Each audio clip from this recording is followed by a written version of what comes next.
जय हिंद दोस्तों, स्वागत है आप सभी का यूपीएससी समाधान एंड रिसर्च प्लेटफॉर्म पर। आशा करता हूँ आप सभी बहुत अच्छे होंगे, आपकी तैयारी भी बहुत बढ़िया चल रही होगी। आज हम अपने इस जीएस के नए सेशन में लेकर के आए हैं बहुत ही धमाकेदार रक्षा से संबंधित जीएस। क्या है आज की चर्चा? इस चर्चा को हम आगे बढ़ाने से पहले एक छोटी सी बात और बहुत ही महत्वपूर्ण बात कहने वाले हैं। इस्लामिक देश होने के बावजूद आप देखेंगे कि इंडोनेशिया की मुद्रा पर हिंदू देवता गणपति की प्रतिमा है। यानी कि इंडोनेशिया एक इस्लामिक कंट्री होने के बावजूद भारत के हिंदुओं के देव गणपति देव की प्रतिमा, उनकी फोटो अपनी करेंसी पर छापता है।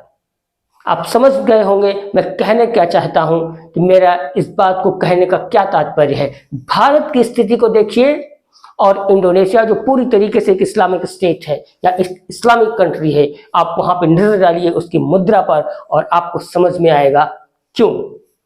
फिलहाल आज के इस जीएस सेशन में हम अपने इस विषय पर चर्चा करने जा रहे हैं जो भारत और इंडोनेशिया दोनों देशों के संयुक्त रक्षा समझौते पर होने जा रही बैठक पर है। क्या है यह विषय, समझते हैं इसको विस्तार से। क्या है आज का मैटर? भारत इंडोनेशिया रक्षा सहयोग समिति की एक बैठक होने जा रही है जो आज दिनांक 3 मई 2024 को भारत की नई दिल्ली में की जाएगी। क्या है विषय और क्यों आवश्यकता पड़ रही है इस तरह के बैठकों की, समझते हैं इसको विस्तार से। तो देखिए, जो स्थान है वो भारत की राष्ट्रीय राजधानी नई दिल्ली है और जो समय यानी कि जो दिनांक है वह 3 मई 2024 है। बहुत ही महत्वपूर्ण जीएस का प्रश्न है ये। अब अध्यक्षता इसमें कौन करेगा? तो भारत के जो रक्षा सचिव है गिरधर अरमाने और इंडोनेशिया के रक्षा मंत्रालय के महासचिव जो कि अब रिटायर्ड हो चुके हैं, सेवानिवृत्त एयर मार्शल डॉनी एरमानो ताओफांटे एमडीएस, ये दोनों लोग मिलकर के भारत की रक्षा या सहयोग समझौते पर एक बैठक करने जा रहे हैं नई दिल्ली में।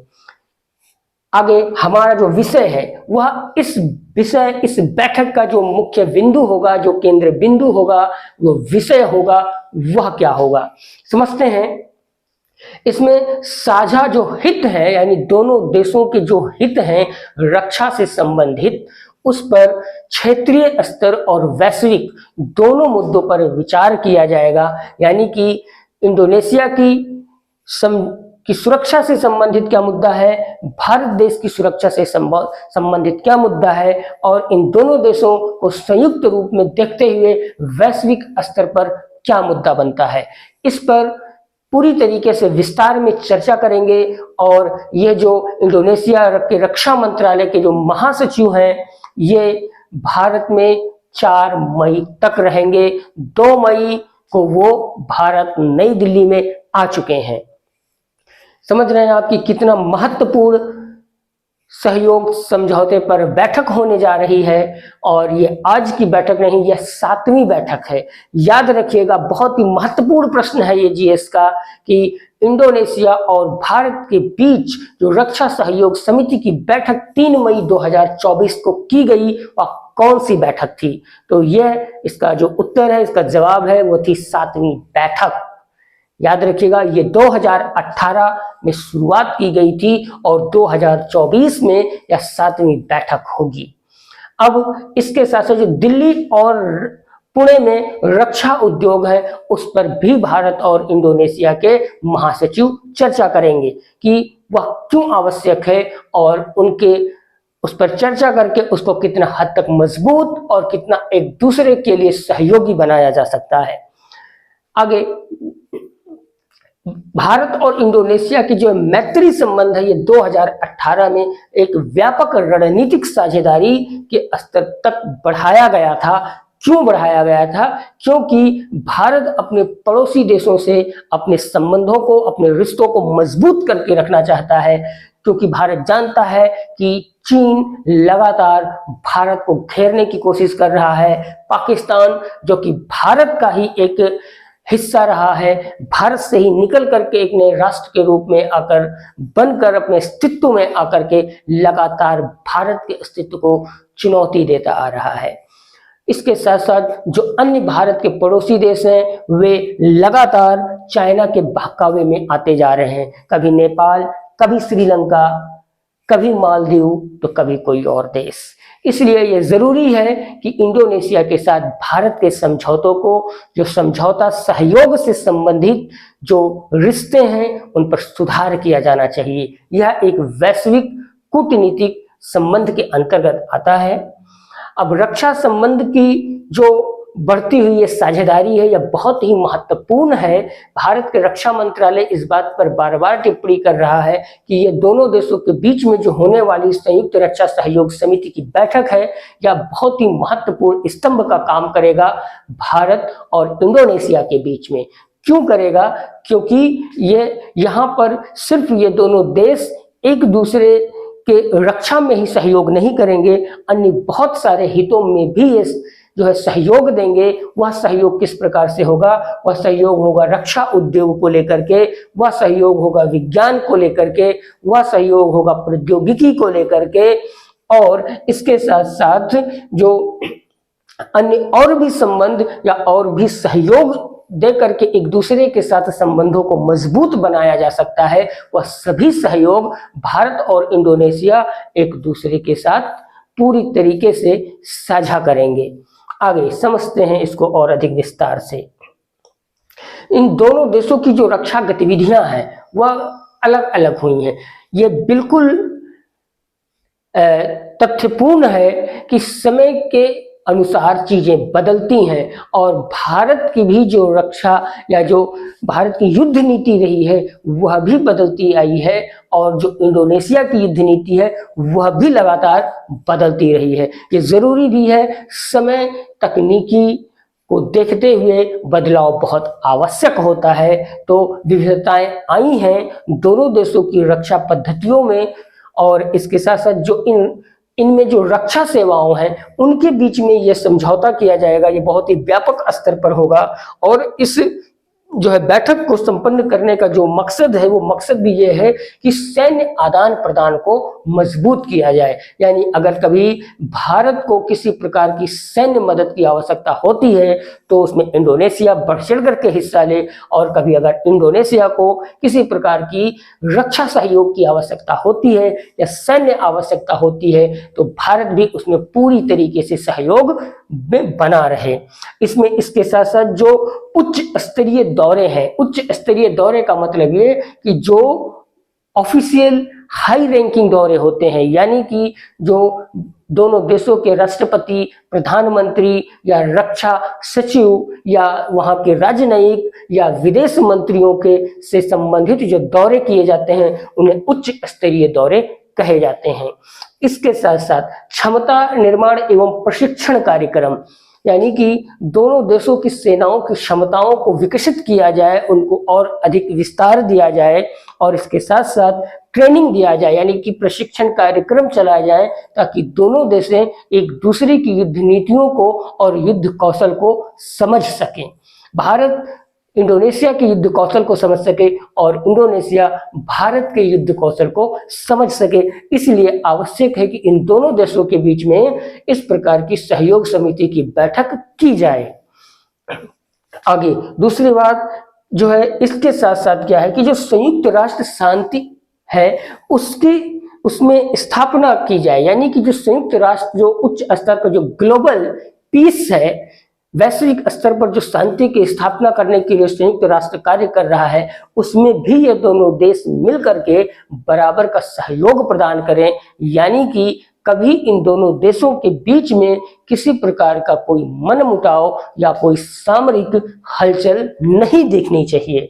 इसके अलावा जहाज यात्राओं पर भी बल दिया गया कि भारत और इंडोनेशिया के बीच में जहाज की यात्राओं को भी मजबूत किया जाए, उनको बढ़ाया जाए। इसके साथ साथ द्विपक्षीय अभ्यास शामिल है, यानी सैन्य अभ्यास के बारे में समझा आपने। इसके साथ साथ अगर आवश्यकता होती है तो अन्य और जो भी अभ्यास है, जो भी प्रशिक्षण कार्यक्रम है दोनों देशों के मध्य में, उनको भी पूरी सहयोग के साथ, पूरे ईमानदारी के साथ में उसे भी संपन्न किया जाए, ताकि दोनों देश बराबर एक दूसरे से पूरा पूरा लाभ उसका उठा सकें।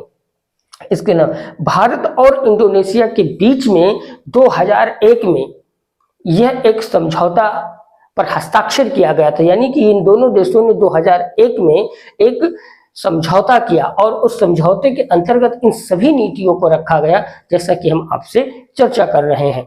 इसके साथ इसमें यह किया गया कि संभावित क्षेत्रों, वह जो भी सहयोग से संबंधित जो भी संभावित क्षेत्र है, यानी कि जहां कहीं भी दोनों देश एक दूसरे को सहयोग दे सकते हैं, वह दोनों एक दूसरे को पूरी तरीके से सहयोग करें, प्रोटेक्ट करें, एक दूसरे की देशों के सम्मान करें, उनके महत्व को समझें और एक दूसरे के साथ एक पीसफुल एटमॉस्फेयर को डेवलप करें। इसके अलावा और क्या चीज है कि साझा करें और जो है इसमें एक दूसरे के हितों को पता लगाएं कि इंडोनेशिया का क्या हित है भारत के साथ जुड़ने पर, भारत का क्या हित है इंडोनेशिया के साथ जुड़ने पर, उसको ये दोनों देश समझें, उसे मार्क करें, उसे पहचानें, उस पर काम करें और वह सभी सहकारी गतिविधियां जिसको दोनों देशों ने मिलकर के स्वीकार किया है, यानी दोनों देशों ने जिस एक एक्टिविटी को जो एक्सेप्ट किया है, उस एक्सेप्टेंस पर काम करें और एक दूसरे को बल प्रदान करें, ताकि दोनों देश मिलकर के एक व्यापक स्तर पर एक दूसरे का प्रोग्रेस कर सकें, उन्हें फलता फूलता देख सकें। और इसके साथ साथ जो दूसरी बात है कि एक दूसरे की भी निगरानी भी करें, यानी सिर्फ मदद ही ना करें बल्कि वे एक दूसरे के ऊपर अगर कहीं कोई खतरा नजर आ रहा है तो वे उसमें भी सहयोग करें, बता करके कि हाँ इस देश के ऊपर कैसा खतरा आने की संभावना है या होने वाला है। इस प्रकार से और इसके साथ साथ यह उन्हें नियंत्रित करने के लिए, यानी कि जो भी खतरे, यानी अगर भारत देश के ऊपर चाइना किसी तरीके का कोई गलत एक्टिविटी करने का प्रयास कर रहा है और इंडोनेशिया को इस बात की जानकारी हो जाती है तो वह भारत को सूचित करे, और अगर इंडोनेशिया के साथ ऐसी कोई भी एक्टिविटी दिखाई देती है तो भारत उसे सूचित करे और उसका पूरा सहयोग करे। इन सभी के रीजन से, इन सभी कारणों से JDCC की स्थापना 2001 में की गई थी, यानी कि JDCC क्या, ज्वाइंट डिफेंस ऑपरेशन काउंसिल, इसकी स्थापना इसीलिए 2001 में की गई। दोनों देशों की एक संयुक्त बैठक की गई, उस पर एक हस्ताक्षर हुए, जहां पर इस बात को तय किया गया कि दोनों देश एक दूसरे के हित को लेकर के, एक दूसरे की सुरक्षा को लेकर के, पूरे सहयोग को लेकर के, सहकारी गतिविधियों को लेकर के और निगरानी को लेकर के, उसे नियंत्रित करने से संबंधित हर प्रकार की सहयोग में मदद करेंगे, आगे आएंगे और एक दूसरे का हित चाहेंगे।